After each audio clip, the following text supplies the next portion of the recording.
Hey guys, what's up? This is Eric. I'm gonna re-review The Lion King. Because last time when I reviewed The Lion King during the summertime, I really felt like that I just didn't do a good enough job. I feel like that I didn't give the movie justice. And I really don't think that I did a very good job. There's people on YouTube who thought that I did a good job. That's fine, but in my opinion, I really thought that I could have done a better job, so here we go. I'm going to re-review The Lion King, and before I review The Lion King, there's a few things that I really need to explain. I know that I said that I'm going to have my camera taken away. I did have my camera taken away. I didn't lie about that. Here's how I got my camera back. Well, my parents, they don't really trust me. Like, I've been doing some pretty stupid crap at school and outside of school. I've been making some pretty poor choices lately, and my parents don't really trust me, and my parents don't want me to make any more Jackass videos, so do not expect any more Jackass videos, because that series is done. It's done.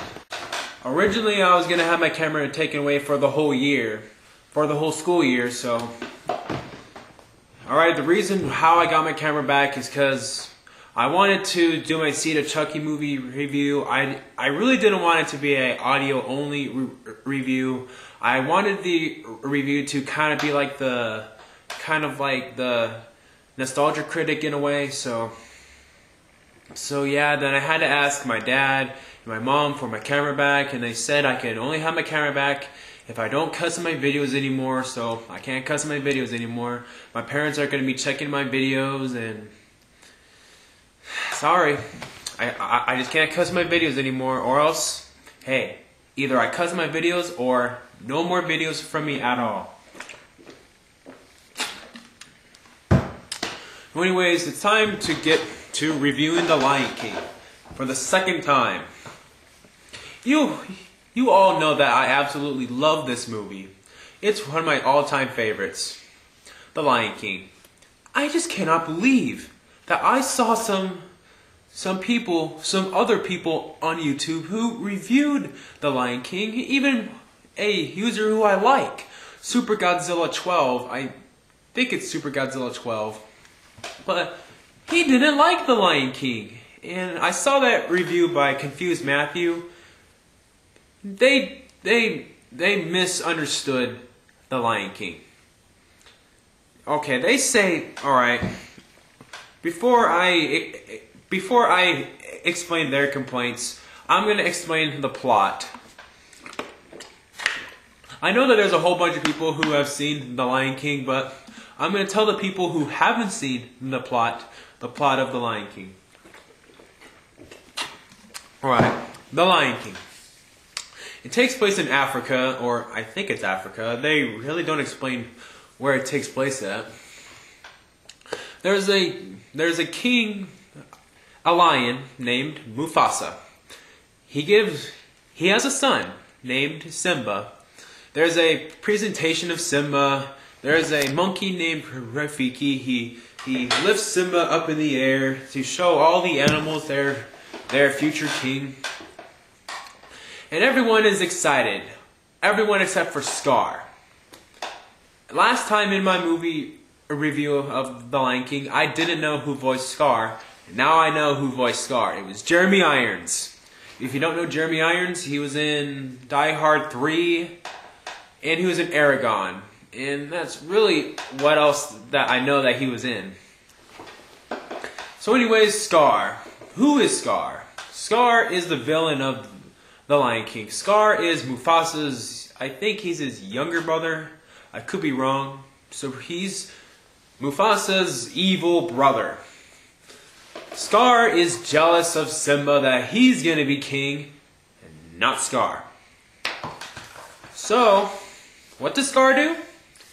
Scar tells Simba a few years after, when he's gone a little bit older, when Simba turns into a little kid, he tells Simba about the elephant graveyard. And Simba gets curious and he tells his friend Nala. I don't know who young Nala was voiced by, but I do know that young Simba was voiced by Jonathan Taylor Thomas. That's his name. And Mufasa. He was voiced by James Earl Jones.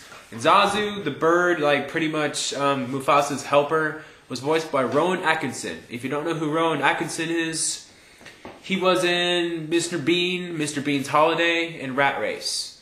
If you still don't know who he is, well, if you've seen Rat Race, he was the guy who was always going like, I'm gonna win the race, I'm gonna win the race.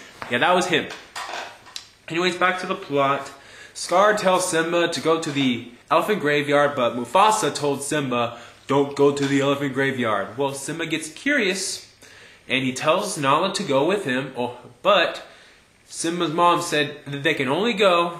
Well, Simba didn't tell his mother that they're going to the elephant graveyard. They said that they're going to go to the water hole, but Simba's mom said that they could only go if Zazu came. And then, like, Simba and Nala were like, oh, Zazu has to come. What are we going to do now? So they pretty much ditched Zazu during the middle of singing the song, I Just Can't Wait to Be King. That song is absolutely amazing and one of my favorite songs of all time. Whenever I hear that song, I get happy. Like, say that you're having a bad day or something, you're feeling all depressed, like, I hate my life. Then you turn on I Just Can't Wait to Be King, and bingo, you're instantly happy. So anyways, does Scar's plan of Simba going to the elephant graveyard go well? No, it doesn't. Because the hyenas are stupid. Okay, the hyenas. The hyenas are voiced by Jim Cummings. Jim Cummings voiced Ed. Ed is the laughing hyena who really doesn't have any dialogue. He just laughs. He's pretty much like the Joker. Well, he's pretty much the hyena version of the Joker. And I think Shenzi was voiced by Whoopi Goldberg. And the other hyena, the third one, I really don't remember its name. And I don't remember who voiced it, so sorry. So anyways, the hyenas try to kill Simba and Nala, but their plan fails because Simba's dad Mufasa comes to save the day. But Mufasa's pissed at Simba. Yeah, smooth move, Simba. You almost got yourself killed. But thank God that Mufasa was there to save you. So then Mufasa and Simba have a talk. Simba explains that he was just trying to be brave like him, but Mufasa says that being brave doesn't mean that you go looking for trouble. So anyways, Mufasa tells him about the great kings of the past, and you know that. Oh, shoot. Sorry, my lamp. My lamp kind of fell. Anyways, you all know that famous line in The Lion King when he talks about the great kings of the past look down from us from those stars. So, Simba, whenever you feel alone, or yeah, something like that. Yeah, I've seen The Lion King way too many times. So anyways, Scar is pissed. I mean, he is P.O.'d that the hyenas were stupid and they couldn't get rid of Simba and Nala. So, what is Scar's evil, diabolical plan? This time, he's going to kill Mufasa. Yeah, Scar, you are a douchebag. You're jealous of Simba, so you want to be king, so you're going to kill your own brother just to be king. Then you're going to try to kill your brother's son? How big of a douchebag can you be? There has only been a few movies where I have actually cried in. If you want to know the whole list of movies I've cried during, here it is. Marley and Me. I really did not, spoiler alert, I really did not expect Marley to die. I mean, he was a cute little doggy and then he died at the very end. I cried during Radio when his mom died. That was pretty sad. I felt so bad for Radio. Alright, this is gonna sound funny. You're probably gonna make fun of me about this, but when I was little, I cried at the end of Godzilla. When he got killed by the army. Yes, go ahead and make fun of me all you want. I was little.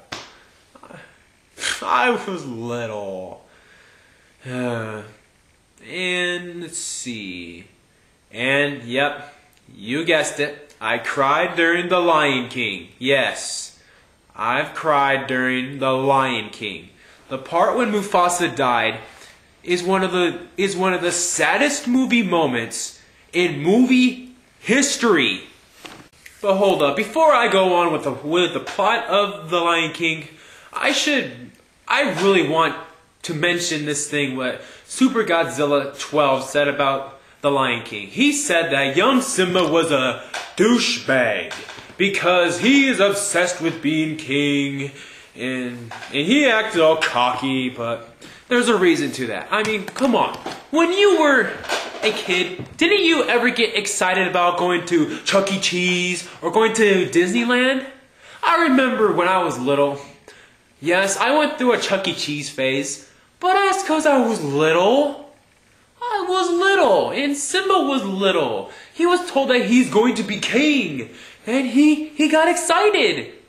He got excited. I mean, come on. If you were a kid and you got told that you were going to be king, aren't you going to be excited? Yeah, that's what I thought. So anyways, young Simba wasn't a douchebag. He was just excited. And they really nailed how a kid actually acts. Going on with the plot. Then Scar, the douchebag, tells Simba that it was all his fault. And guess what? Simba believes because a kid will believe anything what they are told. So anyways, Simba gets upset, and I don't blame him. Then Scar tells him, "Run, Simba, run, run away and never return." Then guess what? Simba runs away. And then Scar does a really big douchebag move. He says, "Kill him," to the hyenas. The hyenas chase after Simba, but luckily Simba got away because Simba ran through this thorn field or whatever. The hyenas didn't want to go into it, so the hyenas lied to Scar, saying that they killed Simba. They didn't want to get poked to death, so that's why they didn't go to the thorn field. So then after that, Simba he collapsed in the middle of the desert. There's a whole bunch of crows flying around him, and you think, "Ah, crap, Simba's done for." But then luckily, Timon and Pumbaa come to save the day. And if you don't know who voiced Timon and Pumbaa, Timon was voiced by Nathan Lane. Nathan Lane was in The Producers with Matthew Broderick. He was in Mouse Hunt, and he was in Stuart Little. He voiced the cat.